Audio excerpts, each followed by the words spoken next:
नमस्कार। बारामासा की चुनावी यात्रा इस समय पहुंच चुकी है वीरपुर डुंडा में। वीरपुर डुंडा गंगोत्री विधानसभा सीट का एक सबसे एक प्रवेश द्वार आप समझ लीजिए। अगर आप देहरादून से उत्तरकाशी की तरफ आएंगे तो गंगोत्री विधानसभा डुंडा से वीरपुर डुंडा से शुरू होती है। और वीरपुर डुंडा जो है वो बेसिकली ये हरसिल क्षेत्र में जो भी भुटिया जनजाति रहती है, इनका 6 महीने का प्रवास डुंडा में होता है। और 6 महीने वो इधर रहते हैं और 6 महीने वो अपने जो बगोरी गांव है उधर वो वास करते हैं। बेसिकली मेन इनका जो काम होता है वो ये जो ऊनी वस्त्र हैं, ऊनी वस्त्र का ऊन से ये गर्म कपड़े बनाते हैं, टोपी बनाते हैं, स्वेटर, टोपी, शॉल वगैरह ये सारे इनके वो रहते हैं। और ये कई जगह दिल्ली जाते हैं, कई महानगरों में इनकी काफ़ी अच्छी डिमांड भी है, ऑनलाइन भी जाते हैं।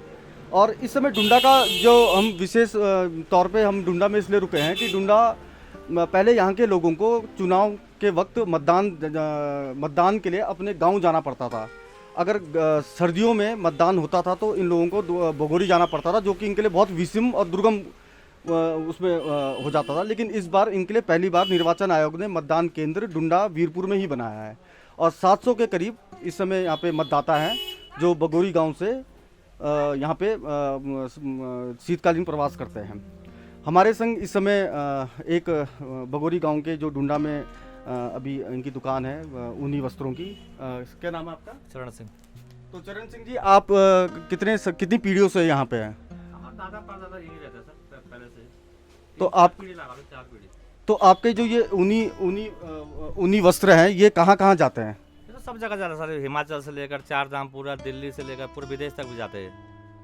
तो इसकी फैक्ट्रियाँ क्या यही हैं? यही सर हैंडमेड होता है सर, ये ना यहाँ का व्यवसाय ही यही है, भेड़ पालक का। गर्मियों के समय जब आप अपने गांव बगोरी जाते हैं तो वहाँ क्या करते हैं आप लोग? वहाँ भी यही काम है सर, उलन का ही काम होता है वहाँ, भेड़ पालक ही रहता है यहाँ ज़्यादा, तो उलन का ही काम है उधर ज़्यादा। आपके जो बड़े बुजुर्ग थे क्या वो तिब्बत की व्यापार करने जाते थे क्या? व्यापार करने जाते थे सर पहले। तो व्यापार के क्या क्या सामान वहाँ भी क्या ये वस्त्र लेके ही जाते थे? उस टाइम तो नमक पनीर सर क्या क्या ले जाते होंगे वो लोग ना। हाँ। आपका क्या नाम है? सर मेरा नाम जगत सिंह रावत है। अच्छा। हाँ जी, मैं भी यहाँ पे इस टाइम मेरी पत्नी जो है ग्राम प्रधान है बगोरी की। अच्छा। हाँ जी। तो इस बार आप लोगों के लिए काफ़ी राहत भरा ये कदम होगा कि आप लोगों के लिए मतदान केंद्र यहीं बन गया। तो इससे पहले भी जब भी कभी भी मतदान के लिए आप क्या बगोरी कभी गए हो इससे पहले?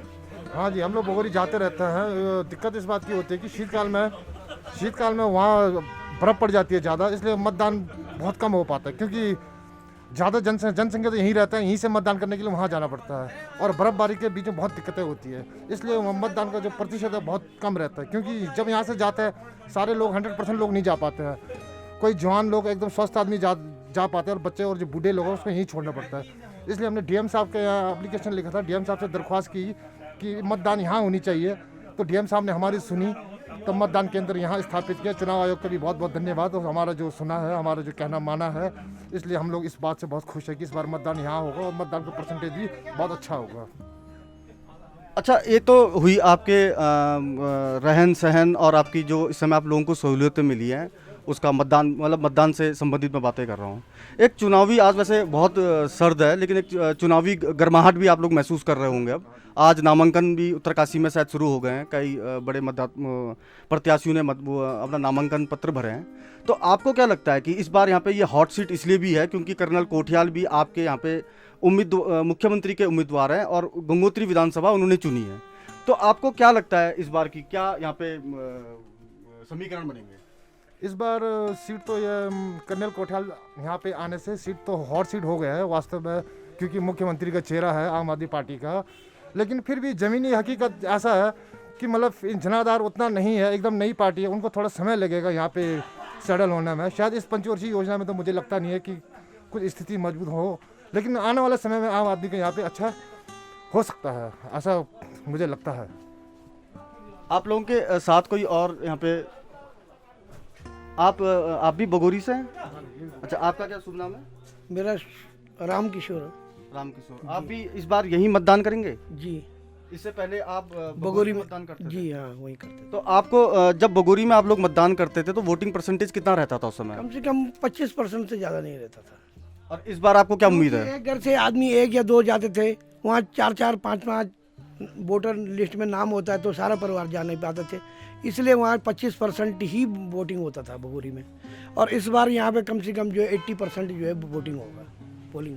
यहाँ पे बगोरी गांव के मतलब भोटिया जनजाति के इस समय कितने मतदाता होंगे? टोटल तो डुंडा और बगोरी लगा के दोनों इस गांव में 1200 वोट से क्रॉस अधिक है। हाँ, तो आधा नाम हमारा यहाँ पे है, आधा नाम हमारा ऊपर है, 50-50 होगा। मतलब जैसा हमारा 4 आदमी है एक घर के सदस्य में से, तो 2 हमने बगोरी रखे हुए हैं, 2 यहाँ रखे हुए हैं।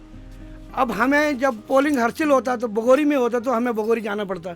अब इस बार यहाँ होगा तो सारा गांव तो एक ही है, पर नाम अलग अलग है। वोटर 1200 वोट क्रॉस है यहाँ पे, हमारे भोटिया जनजाति के जितने भी वोटर हैं 1200 से ऊपर ही क्रॉस है। अच्छा, भोटिया जनजाति की इस जो भी आगामी सरकार आएगी या जो भी आप लोगों का एक विधायक यहाँ से बनेगा, चाहे वो किसी भी पार्टी से हो, तो आप लोगों की क्या उनसे एक सामान्यतः मांगे रहती है जिससे भोटिया जनजाति का मतलब आगे विकास हो, और एक तरह से वो समाज की मुख्य धारा में तो खैर आप लोग हो ही, लेकिन इससे ज़्यादा मतलब आप लोगों का स्वर्णिम विकास हो? हमारा तो सबसे पहले ये है कि भेड़ पालकों को सबसे पहले ये सुविधा मिले। हमारा ना तो सरकार उनके हमारा जो है बाप दादा से ये उनका काम होता था, गवर्नमेंट रेड खोलती थी, गवर्नमेंट उनको उठाता था, सही दाम मिलता था। आज जो है वो ना तो गवर्नमेंट ऊन उठाती है, ना तो उसका सही दाम मिल पाता है। इसलिए हमें जो है खुद ही जो है उस ऊन का जो है औने पौने दाम करके बेचना पड़ता है। जैसा ये हमारा ये काम है, हमारे पास मशीन कुछ नहीं है। मशीन बोलो हमारा हाथ है, हमने हाथ से ही धोने, हाथ से ही मेहनत करने, और जिस हिसाब से हमारा मेहनत है उस हिसाब से हमारा बेनिफिट कुछ भी नहीं है, और ना हमारे पास कालीन प्लान कुछ है नहीं।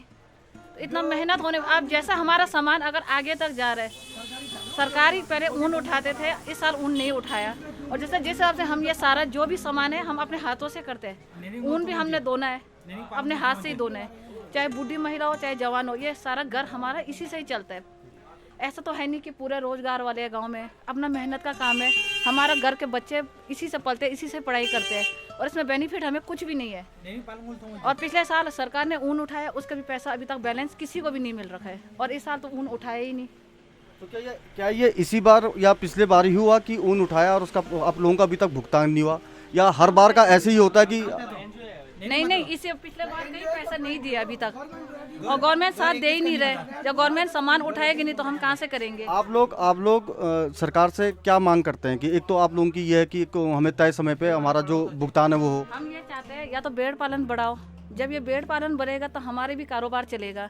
अगर जिस हिसाब से आज का ज़माना देखे भेड़ पालन बिल्कुल ख़त्म होए जा रहा है, तो आगे जो रोज़गार वाले हैं, जिनके घर में नौकरी वाले वो खाएंगे, हम बेरोजगार कहाँ जाएंगे, जिनके बच्चे इसी के पीछे खा रहे हैं। ऐसे कितने परिवार होंगे जो अभी भी भेड़ पालन पे अपना आजीविका? नहीं, अब तो 100%, पहले जब जितना 100% था अब तो 20% भी नहीं रह चुका है। अब क्योंकि ऐसा है, उनको ना दाम मिल रहा है, ना गवर्नमेंट उठा रही है, ठीक। और सबसे पहले मेन बात यह है कि यहाँ पे उद्योग ये खादी बोर्ड में जो है कार्डिंग मशीन प्लान था ऊन फेटाई का, वो भी बंद हो चुका है, और प्राइवेट में हमें 35 रुपये देना पड़ता है, और गवर्नमेंट का जो है 15 रुपये रेट था। वो भी डुंडा में वीरपुर के अंदर ही जो है वो कार्डिंग प्लान अभी भी बंद है। एक तो वो खोल दिया जाए। गरीबों के लिए सबसे राहत की बात यह है 20 रुपये किलो प्रति किलो सस्ता पड़ेगा। आज जो है प्राइवेट सस्ता के लगा रखा है, किसी ठेकेदार का होगा या पता नहीं किसका होगा, ठीक। इसलिए जो है उत्तरकाशी है सरकारी, वहाँ 15 रुपये किलो है। अब यहाँ से एक आदमी जाएगा, वहाँ नंबर नहीं आता है, ठीक। पूरा दिन भर रह के वो कहते हैं कि तुम शाम को घर जाओ, कभी लाइट नहीं रहती है। तो हमें जो भी होगा डुंडा में जो है कार्डिंग प्लान मशीन जो बंद पड़ा है इस टाइम खादी बोर्ड का, उसको जो है खुलवाना ज़रूरी है, तभी जाके जो है हमारा गरीबों का विकास होगा। हमारा ऊन के ही काम पे ही हम निर्भर है। आप लोगों की जो आने वाली पीढ़ी है, मतलब आप लोगों के जो बच्चे हैं, उन लोगों को आप ये क्या ऊन के काम पे की तरफ ले जाना चाहेंगे, या आप चाहते हैं कि वो कहीं? अपने बच्चे को कोई ऐसा नहीं सोचता कि भिखारी बने या कुछ बने, सब चाहते कि मेरे बच्चा राजा बने। राजा कोई बनता नहीं है, आखिर वो बड़ा होता है, उसे शादी करना है, परिवार पालना है, तो ऊन का काम करना पड़ेगा। सबसे पहले हमारा यही काम है। खेती बाड़ी हमारी पास नहीं है, ऐसा नहीं है कि हमारे पास इतना बीघा ज़मीन है या उसी धान बेचेंगे, हम गेहूँ बेचेंगे, क्या फसल बेचेंगे। तो कभी जो ये ऊन का काम जो था, कभी आप लोगों को जो प्रॉफिट देता था, आज ये ऊन का काम आप लोगों को प्रॉफिट नहीं दे रहा है, नहीं ये दे पा आप रहा है, यही हाँ। और इसके पीछे जो आप कारण बता रहे हैं कि वो तमाम जो मशीनें थी या मशीनें तमाम जो थी, सरकार की रियायतें थी, वो आज नहीं मिल पा रही है और समय पे दाम नहीं मिल पा रहा। नहीं मिल पा रहा जी। पेड़ पालकों का ऊन जो है समय से आप उठाओ, जो कीमत लगता है उस पर उठाओ और समय पे पैसे दे दो। ठीक, सबसे पहली बात तो ये है। गवर्नमेंट रेट खोल देती है, ऊन उठाता नहीं है। बाद में औने पौने दाम पे हम जो है किसी कोई ठेकेदार सोनीपत से आता है, कोई पानीपत से आता है, कहाँ से आता है, हमारा ऊन का जो है मार्केटी वैल्यू ख़त्म हो गया। जो हम अब बड़ी मुश्किल से बनाते हैं उसका कल का जिस हिसाब से कार्डिंग प्लान 35 रुपये किलो है, ठीक, उस हिसाब से बुनाई ज़्यादा हो गया तो हमारा कपड़ा तो महंगा बिकेगा। अब एक कपड़ा आपका महंगा बिकेगा 3 महीने में, तो उसका गुजारा तो नहीं हो पाएगा ना उससे।